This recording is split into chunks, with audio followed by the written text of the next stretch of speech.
Avis vascular centre మన దేశంలోనే the best varicose vein hospital.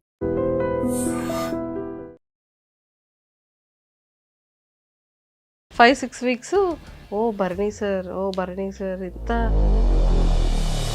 అనువుగాని చోట అధికులు మన రాదు. వెళ్ళిన ఫస్ట్ 2 వీక్స్ ఏం జరిగిందో మీకు తెలుసు.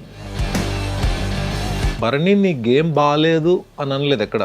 3rd వీక్ వరకు కళ్యాణ్ అనే వ్యక్తిది అసలు హౌస్లో ఎక్కడున్నాడో కూడా తెలియదు. అలా మీరు బయటకు వచ్చిన తర్వాత ఇంటర్వ్యూ చేస్తారు కదా, ఈ టాపిక్ అడగండి కళ్యాణ్. ఫస్ట్ గుచ్చుకుని బాధ అనిపించింది ఏంటంటే, సెకండ్ టైం రీఎంట్రీ తర్వాత బిగ్ బాస్ హౌస్లో నేను ఎప్పటికీ మర్చిపోలేని ఒక దురదృష్టకరమైన సంఘటన. నా మీద నాకే భరణి ఎలా చేసేవేంట్రా బాబు అని చెప్పి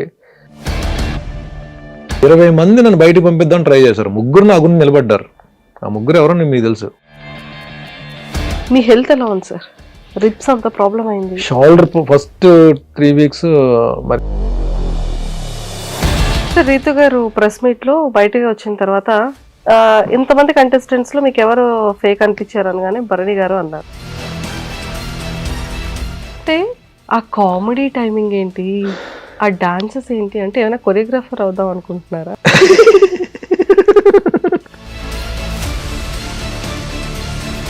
ఎస్పెషల్లీ మీది అండ్ సుమన్ గారిది ఆ బాండింగ్ కానీ, ఆ ఫ్రెండ్షిప్ కానీ and next level sir. Bigg Boss house అయితే నాకు ఒక మంచి ఫ్రెండ్ ఇచ్చింది. తనుజ ఎఫెక్షన్స్ వీటికన్నా గేమ్ కి ఇంపార్టెన్స్ ఇస్తుంది కాబట్టి ఈరోజు ఆ పొజిషన్ లో ఉంది. కళ్యాణ్ కామెంట్ కంపోజ్డ్ ఇంతకుముందు కూడా చెప్పాను.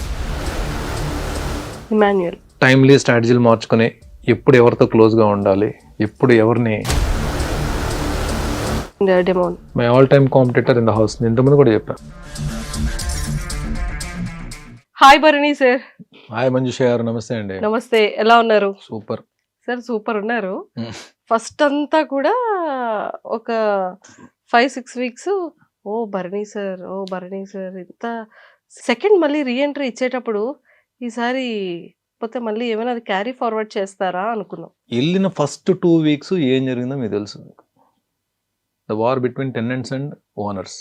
వీళ్ళు ఏంటంటే వెళ్ళడం వాళ్ళు ఏంటంటే అఫెన్సివ్ మూడ్లో ఉన్నారు, వీళ్ళు డిఫెన్సివ్ మూడ్లో ఉన్నారు టెనెంట్స్. ఎందుకంటే ఫుడ్ అది వాల్ కంట్రోల్లోకి వెళ్ళిపోయింది, లోపలికి రావాలని అడిగి వెళ్ళాలి. ఈ టైంలో ఏంటంటే నాకు నా వాళ్ళు అని వీళ్ళని ప్రొటెక్ట్ చేయడంతో స్టార్ట్ అయింది నా గేమ్.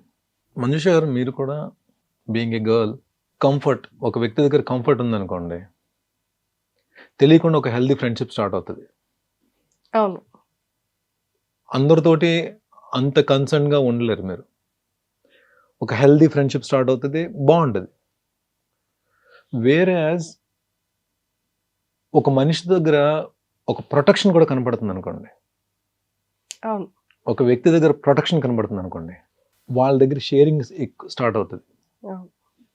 ఎవరు మిమ్మల్ని ఎక్కువ ప్రొటెక్ట్ చేస్తారు? సిబ్లింగ్స్, అన్నలు, తమ్ముళ్ళు, లేదంటే ఫాదర్.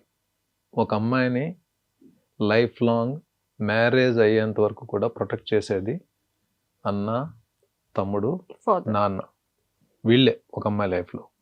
మ్యారేజ్ అయిన తర్వాత హస్బెండ్ కూడా దాంట్లో వస్తారు. ఒక తెలియని ప్లేస్లో అది even though it's a reality show, ఒక తెలియని ప్లేస్లో మనం వెళ్ళినప్పుడు కొంతమంది అఫెన్సివ్ మూడ్లో ఉన్నప్పుడు ఒకళ్ళ దగ్గర ప్రొటెక్షన్ కనబడిందంటే డెఫినెట్గా వాళ్ళు ఒక అన్న అనే పిలుపు కానీ, లేకపోతే నా ఏజ్ పరంగా నాన్న అని చెప్పి పిలుపు వచ్చేస్తుంది. ఆ పిలుపుని గేమ్కి వాడుకోవడం నాకు ఇష్టం లేదండి. అది ఇట్ ఈస్ నాట్ నా గేమ్, నేను ఆడతా అలా అని చెప్పి ఒక రిలేషన్ని నా గేమ్ గురించి వాడుకోను నేను. That is what happened. దానికి బాండింగ్స్ అని పేరు పెట్టి ఉండొచ్చు, వేరే ఎలా వెళ్ళిందో నాకు తెలియదు. నేను లోపల ఉన్నాను కాబట్టి ఎలా వెళ్ళిందో కూడా నాకు తెలియదు నాకు. బట్ ప్రొటెక్షన్ అయితే మనకు జరిగింది. నా వాళ్ళు వీళ్ళని ప్రొటెక్ట్ చేయాలి, అది మీకు ఎపిసోడ్స్లో చూస్తే మీకు కనబడుతుంది క్లియర్గా. సో నేను 5th వీక్ వరకు నేను భరణి నీ గేమ్ బాగాలేదు అని అనలేదు ఎక్కడ. హోస్ట్ సార్ కూడా, భరణి బాగా ఆడుతున్నావు కానీ భుజం మీద నీకు బరువు ఎక్కువ పడిపోతుంది చూసుకునేవారు తప్ప గేమ్ బాగా ఆడలేదని చెప్పాను. 3rd వీక్ వరకు కళ్యాణ్ అనే వ్యక్తిది అసలు హౌస్లో ఎక్కడున్నాడో కూడా తెలియదు. కళ్యాణ్ గేమ్ వరకు ప్రియా అండ్ కళ్యాణ్ బాటమ్ 2లో ఉన్నప్పుడు ప్రియా ఎలిమినేట్ అయింది 3rd వీక్లో. బాటమ్ 2లో ఇద్దరు ఉన్నారు, ప్రియా ఎలిమినేట్ అయింది. తను చాలా డిప్రెస్ అయ్యి కూర్చున్నప్పుడు నా దగ్గరకు వచ్చాడు కళ్యాణ్. అలా మీరు బయటకు వచ్చిన తర్వాత ఇంటర్వ్యూ చేస్తారు కదా, ఈ టాపిక్ అడగండి కళ్యాణ్, హీలోనిసే. బర్నీ గారు మీరు ఎలాగా, మీరు అంటే గేమ్ ఆడే విధానం నేను అడగట్లేదు, ఎలా ఇంత కాన్ఫిడెంట్గా ఉంటారు ఏది చేసినా సరే అని చెప్పి అడిగినప్పుడు నేను తన్ని గేమ్ పక్కన పెట్టేసి నేను మామూలుగా నాకున్న దీంట్లో నాకు తెలిసిన భాషలో తన్ని మోటివేట్ చేశాను ఫస్ట్. అతను జరిగింది తర్వాత తన గేమ్ తను స్టార్ట్ చేసుకుని నేను ఒక అరగంట 40 minutes తనకు మంచి విషయాలు చెప్పాను, ఎలా గేమ్ ఎలా మార్చుకోవాలని చెప్పాను. సో ఎక్కడైతే ఆ ఇంటిమసీ ఉందో దీంతో 5th వీక్ ఏంటంటే బెడ్ టాస్క్ ముందు ఎప్పుడూ హెల్ప్ అడగని కళ్యాణ్ నన్ను వచ్చి హెల్ప్ అడిగాడు. మీరు చూసుకోవచ్చు, ఇది కంప్లీట్ అన్ని వీడియోస్లో ఉంటుంది. నన్ను హెల్ప్ అడిగాడు. ఏంటి హెల్ప్? అప్పటికి డెమాన్ అనేవాడిని బెడ్ టాస్క్ నేను తీస్తే మనకి ఈజీ అయిపోతుంది. ఇది కళ్యాణ్ చెప్పింది. ఇదే. సో డెమాన్ అనేవాడిని మనం తీయాలి అని చెప్పంటే మీరు నాకు కొంచెం సపోర్ట్గా నిలబడాలి, మనం ఒక టీం కింద ఆడదాం. సో ఇదే విషయం ఇమాన్యుల్కి కూడా పోస్ట్ చేశాడు. నేను హెల్ప్ ట్రాప్లో పడ్డానని చెప్పి నేను అనుకోను. ఒక వ్యక్తి, ఒక అబ్బాయి వచ్చి నాకు హెల్ప్ చేయాలి, హెల్ప్ పరంగానే అడిగాడు అది. సో డెమాన్ని తీస్తే ఈజీ అవుతుంది గేమ్ అనేటప్పటికీ ఆలోచనలో హెల్ప్ చేద్దామని చెప్పి నేను ఒప్పేసుకున్నాను. అది జెన్యూన్ గేమ్ అని అనుకున్నాను. నేను బెడ్ మీదకి ఎక్కిన తర్వాత ఒక్కొక్కరిని తీసేస్తున్నాం. ఫస్ట్ గుచ్చుకుని బాధ అనిపించింది ఏంటంటే, బిగ్ బాస్ హౌస్లోకి వెళ్ళిన తర్వాత it's no question of gender, అమ్మాయి అబ్బాయి అని లేదు. అక్కడ ఎవరెవరినైనా తీసేసుకోవాలి, అక్కడ ఎవరెవరితో తలబడాలి. అదే పెట్టుకుని 1 by 1 లాగేస్తున్నాం. డెమోన్ని లాగుదాం వద్దా డైలమాల్ అన్నప్పుడు డెమాన్కి ఏంటి, ఓహో ఇమాన్యుల్ అండ్ కళ్యాణ్ బర్నీ ఈ ముగ్గురు ఒకటయ్యారా అని దీంట్లో వచ్చినప్పుడు ఏం చేస్తాడు, ఫస్ట్ నన్ను టార్గెట్ చేశాడు, నా మీదకి వచ్చాడు. నేను డెమాన్ టార్గెట్ చేయలేదు, మీరు కావాలంటే వీడియో చూసుకోండి.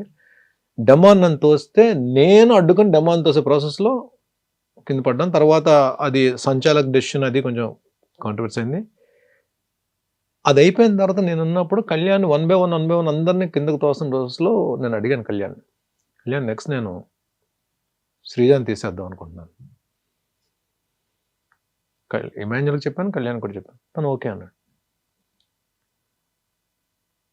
ఓకే అన్నప్పుడు నేను ఏమనుకుంటాను, ముగ్గురిని కలిసి తోస్తున్నాం అందరినీ. నేను తోసినప్పుడు వీళ్ళు కూడా జాయిన్ అవుతారు అనుకుంటాను కదా.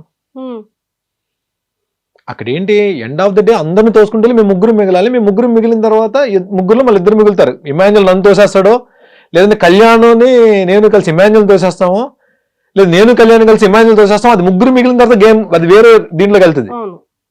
శ్రీజాన్ తోసే దీంట్లో వీళ్ళిద్దరు అసలు మూమెంట్ కూడా లేదు, అయిపోయారు. అక్కడ ఏం ప్రొజెక్ట్ అయింది, నేనే శ్రీజాన్ తోసినట్టు అయిపోయాను. బట్ నా ఇంటెన్షన్ ఏంటంటే శ్రీజాన్ తీసేద్దాం అని, నేను దానికి ఏమీ చేయలేదు. అది బిగ్ బాస్ హౌస్లో నేను ఎప్పటికీ మర్చిపోలేని ఒక దురదృష్టకరమైన సంఘటన. నా మీద నాకే బర్నీ ఎలా చేసేవేంట్రా బాబు అని చెప్పి మన హౌస్ నుంచి వచ్చేవరకు కూడా నా మైండ్లో అది అలాగే ఉంది. నేను హౌస్ నుంచే నేను తనకు శ్రీజాకు సారీ చెప్పాను. శ్రీజాని పర్సనల్గా కూడా నేను రీఎంట్రీ ఇస్తున్నప్పుడు కూడా సారీ శ్రీజ, నా వల్ల తప్పు జరిగిందని కూడా చెప్పాను. అంటే ఏమవుతుందంటే మనం ఎంత జెన్యున్ గేమ్ ఆడాలన్నా ఒక్కొక్కసారి సిచ్యువేషన్స్ మనల్ని లాగుతాయి. అక్కడ జరిగింది అదే. ఆ సిచ్యువేషన్ కళ్యాణ్ వచ్చి అడగడం, నేను డెమాన్ తీద్దాం అన్న ప్రాసెస్లో జరిగింది ఇదంతా. సో ఈ బంధాలు బాంధవ్యాలు అనేవి ఇప్పుడు సుమన్ తోటి డే 1 నుంచి అంటే ఎక్కడా డిస్టర్బెన్స్ లేని ఒక బాండ్. మా ఇద్దరిది కూడా బ్రదర్స్ బాండే కదా, ఎంత క్లోజ్గా ఉన్నా సరే. బట్ సుమన్ బాండ్ గురించి ఎవరు కామెంట్ చేయరు. సుమన్ బాండ్ గురించి ఎవ్వరు కామెంట్ చేయరు అసలు. సుమన్ అనే బాండ్ అని మర్చిపోయారు. ఎప్పుడు దివ్య ఎలిమినేట్ అయ్యేంత వరకు కూడా సుమన్ బాండ్ మర్చిపోయారు. సుమన్తో క్లోజ్గా ఉంటున్న సంగతి ఎవరికి అవసరం లేదు అసలు. ఎందుకంటే తనుజ గురించి ఎక్కడైనా నేను ఇబ్బంది పడి బాధపడినా, దివ్య గురించి నేను ఇబ్బంది పడి బాధపడినా సరే నేను షేర్ చేసుకునే ఏకైక పర్సన్ సుమనే చాలాసార్లు అని చెప్పి తన పాపం చాలా విషయాల్లో నిలబడేవాడు. దివ్య సెకండ్ రీఎంట్రీ తర్వాత నాకేంటి అంటే ఇప్పుడు ఒక వ్యక్తి మీరు ఒక ప్లేస్లో ఒక ఇద్దరితోటి ఒక ఎఫెక్షన్ స్టార్ట్ అయిందండి, ఒక అండర్స్టాండింగ్స్ కానీ ఒక ఎఫెక్షన్ స్టార్ట్ అయింది. అదేంటి ఒక హెల్దీ ఒక బ్రదర్హుడ్ అంటే ఒక అన్నగా ఒక అమ్మాయిని ఫాదర్గా ఒక అమ్మాయిని చూసుకున్నప్పుడు వెళ్ళి ఇద్దరిని అంటే దూరం పెట్టేసి గేమ్ ఆడడం అది ఎంతవరకు కరెక్ట్ నాకైతే అనిపించలే. నేను ట్రై చేశా, ఇద్దరిని దూరం పెడితే అసలు వాళ్ళ రియాక్షన్ ఎలా ఉంటుంది, అంటే గేమ్ పరంగా రియాక్షన్ ఎలా ఉంటుంది, అంటే మామూలు ఇండివిజువల్గా రియాక్షన్ ఎలా ఉంటుంది అని చెప్పి ట్రై చేస్తే ఎక్కడో స్టిల్ దే ఆర్. ఆ ఇన్సిడెంట్స్ కూడా చూడండి, మనం ఒకటి అనుకుంటే బిగ్ బాస్ హౌస్లో ఎందుకు పెట్టారో ఎక్స్పెక్ట్ ద అన్ఎక్స్పెక్టెడ్. వెళ్ళిన సెకండ్ డే ఆ ఫిజికల్ టాస్క్లో ఇద్దరం గట్టి దెబ్బలాడుకున్నాం. స్విమ్మింగ్ పూల్లో పడ్డాను, ఆ రైలింగ్ కొట్టిన రిబ్స్ తేడా అయిపోయి వచ్చి మళ్ళీ తనను లాక్ చేశాను. రిబ్స్ తేడా అయినా సరే వచ్చి లాక్ చేశాను మళ్ళీ, డిమాండ్ అయిపోయింది. హాస్పిటలైజ్ అయ్యాను. డాక్టర్స్ ఏమో రిబ్ ప్రాబ్లం ఉందని చెప్పన్నారు, ఈ రైట్ లిబ్ ఏమో ఫ్లోట్ అవుతుంది. సో స్టిల్ లక్కీగా స్కాన్లో నాకు ఫ్రాక్చర్ లేదని చెప్పన్నారు. ఓన్లీ ఈ పక్క దుమ్ము మాత్రం కదులుతుంది అటు ఇటు. దానికి సెపరేట్ ట్రీట్మెంట్ ఏం లేదు, పెయిన్ వస్తే పెయిన్ కిల్లర్ వేసుకోవాలి, హీల్ అయ్యేంత వరకు అలా వదిలేయాలి దాన్ని. సో నేను పడుకొని లేచేటప్పుడు ఎవరో ఒకరు హెల్ప్ కావాలి. బిగ్ బాస్ ఒక వ్యక్తి నిఖిల్ హెల్ప్ ఇచ్చారు, బట్ స్టిల్ నేను అడగకపోయినా పాపం తనే ఎంటర్ అయిపోయి తనే నన్ను చూసుకుంటూ తనే నాకు మెడిసిన్స్ తీసుకుని ఎప్పటికప్పుడు మెడిసిన్స్ ఇస్తూ, నిజంగా అంత చిన్న అమ్మాయి అంత మెచ్యూర్డ్గా ఒక వ్యక్తి గురించి నిలబడిపోయి, అయినో నేను ఫస్ట్ టైం ఎగ్జిట్ ఎలిమినేట్ బయటకు వచ్చినప్పుడు 3 రోజులు ఏడ్చింది పాపం హౌస్లో. తను వెళ్ళిన తర్వాత ఆ అమ్మాయి అంత కన్సర్న్ చూపించి సొంత మనిషిని ఇంట్లో మనిషిలా ట్రీట్ చేస్తున్నప్పుడు నేను వెళ్ళి అమ్మాయిని ఎక్కడ దూరం పెట్టేస్తానండి. ఒకటి ఇద్దరు అన్న అని అంత బాగా దగ్గరైనప్పుడు నా గేమ్ ఇబ్బంది అవుతుంది, నా గేమ్ ప్రాబ్లం అవుతుంది, పాడవుతుందా, లేదా అమ్మాయి గేమ్ పాడవుతుందా అని ఆలోచించినప్పుడు నా గేమ్ పాడవుతుందని నేను ఎంత ఆలోచిస్తాను, అమ్మాయి గేమ్ కూడా పాడవుతుంది అంతే ఆలోచించాలి కదా. నేను నిజంగా అమ్మాయి ఎఫెక్షన్ రియల్ ఎఫెక్షన్ అయితే నేనది ఇండైరెక్ట్గా తెలియడానికి చాలాసార్లు ట్రై చేస్తాను సార్. నేను చెప్పలేను కదా, నేను అమ్మాయిని నా వల్ల మీ ఇద్దరు రిలేషన్ గేమ్ పాడవుతుందమ్మా అని చెప్పి ఎలా చెప్తాను నేను. అది ఇండైరెక్ట్గా ఎన్నిసార్లు ట్రై చేస్తాను సార్. తనకి ఐ డోంట్ నో, అమ్మాయి వచ్చి సో అయితే మీరు నాతో మీరు మాట్లాడరా నాతోటి అని కళ్ళని నీళ్ళు పెట్టేసు, అమ్మాయి కళ్ళని నీళ్ళు పెట్టేసుకుని మీరు నాతో మాట్లాడరా అంటే నేనేం చేయాలి. అవును. సో ఎంత ఇంట్లో చెల్లి అయినా సరే, ఇంట్లో సొంత చెల్లి అయినా సరే, ఎక్కడో దగ్గర మనకి ఆ జర్నీలో మనకి చెల్లి మీద కూడా ఎక్కడో దగ్గర కోపం వస్తుంది కదా. వస్తుంది. తను మాట్లాడే మన సొంత చెల్లి ఇంట్లో చెల్లి మీద కూడా ఎక్కడో దగ్గర కోపం వస్తుంది కదా. అలాగ నా కోపం తెప్పించి పాయింట్స్ దొరికింది. అప్పుడు నేను ఎందుకు వదులుతాను నేను, ఎందుకంటే దాని ముందే మనం వీఆర్ బ్రదర్ అండ్ సిస్టర్స్. కానీ గేమ్ వరకు వస్తే మాత్రం నువ్వు దివ్య నిఖిత, నేను భరణి శంకర్, నీ గేమ్ నీదే నా గేమ్ నాదే, పాయింట్స్ దొరికింది, నామినేట్ చేసి పడేస్తాను. తనకెక్కడ నేను దొరికిందో నన్ను నామినేట్ చేసింది. That's it. గేమ్ని వదులుకోలేదు. గేమ్ని వదులుకునేటట్టయితే మళ్ళీ రీఎంట్రీ ఇచ్చినప్పుడు ఎలిమినేట్ చేశారు శ్రీజాని, నన్ను లోపలికి వచ్చాము. ఎవరు ఏమనుకున్నా సరే, ఎవరు ఏం గేమ్ ఆడినా సరే ఆడియన్కి నచ్చితేనే ఉంచుతారండి హౌస్లో. ఆడియన్ నచ్చకపోతే బలవంతంగా ఉంచరు కదా. ఇంకొక రోజు ఉంచండి అని బిగ్ బాస్ని రిక్వెస్ట్ చేస్తే ఉంచుతారేంటి, చేయబట్టి లాగేస్తారు ముందు. సో ఉన్న తర్వాత 14 వారాలు ఉన్నాను, 15 వారాలు ఉందామని ట్రై చేశాను. 14 వారాలు ఉన్నాను అంటే ఎక్కడో దగ్గర ఆడియన్కి కనెక్ట్ అయ్యాను కదా, ఆడియన్ యాక్సెప్ట్ చేశారు కదా, బర్నీ ఉండాలని చెప్పి ఓకే చేశారు కదా. 23 మంది వచ్చి వెళ్ళారు హౌస్లోకి, బిగ్ బాస్ హౌస్లోకి. ఈ సీజన్ 23 మెంబర్స్ వచ్చి వెళ్ళారు. 20 మంది నన్ను బయటకు పంపిద్దామని ట్రై చేశారు. 3 నా గురించి నిలబడ్డారు. ఆ 3 ఎవరో మీకు తెలుసు. ఆ ముగ్గురులో 2 జెన్యూన్గా నిలబడ్డారు. 3లో 2 జెన్యూన్గా నిలబడ్డారు. ఏది నా కోసం జెన్యూన్గా ఫైట్ చేసింది 2. ఒకళ్ళు గేమ్ ఆడుతూ నాకు అవసరమైనప్పుడు హెల్ప్ చేయకుండా నా హెల్ప్ తీసుకుంటూ ఆడారు. I don't want to reveal the names, but ఆ 2 ఎవరో తెలుసు మీకు. సో 14 వారాలు ఉన్నానంటే నేనేదో ఆడేసి లేదంటే టైంపాస్ చేసేసి అయితే రాలా. ఆడియన్స్కి నచ్చింది కాబట్టి 14 వారాలు ఉంచారు. తర్వాత ఎలిమినేట్ ఎందుకు అయ్యాను దానికి రీజన్స్ చాలా ఉంటాయి. బిగ్ బాస్కి ఒకటే లెక్క కాదు కదా, బోల్డ్ లెక్కలు ఉంటాయి.